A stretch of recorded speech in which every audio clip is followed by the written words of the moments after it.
तर उद्धव ठाकरेंनी वर्धापन दिनाच्या सोहळ्यानिमित्तानं संबोधन केलं आणि यावेळी उद्धव ठाकरेंनी एकनाथ शिंदेंसोबतच भाजपला मोठं आव्हान दिलं। शिवसेना प्रमुखांचा फोटो न लावता, धनुष्यबाण न लावता, शिवसेनेचं नाव न लावता लढून दाखवा असं ठाकरेंनी म्हटलं। तर भाजपचे नेते रावसाहेब दानवेंनी ठाकरेंना प्रत्युत्तर दिलं।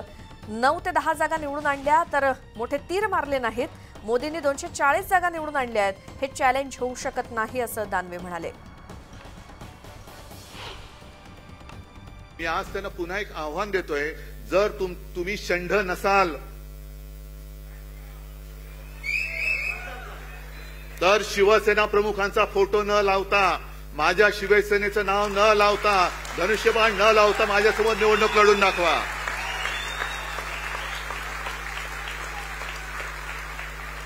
आणि नाही तर षंढ म्हणून गावामध्ये फिरा, विजेते म्हणून फिरू नका।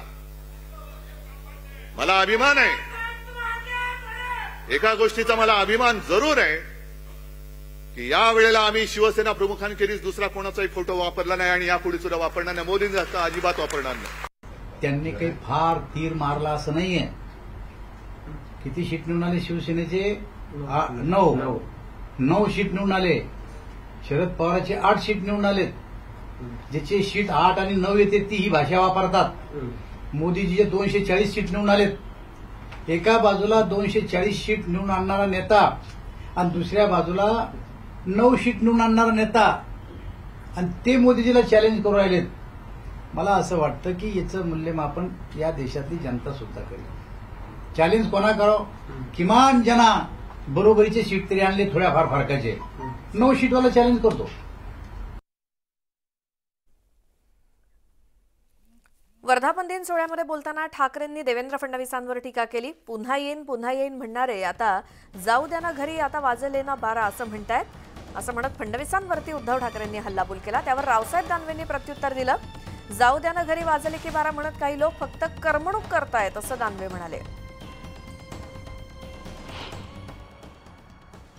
ते पुन्हा येईन म्हणणारे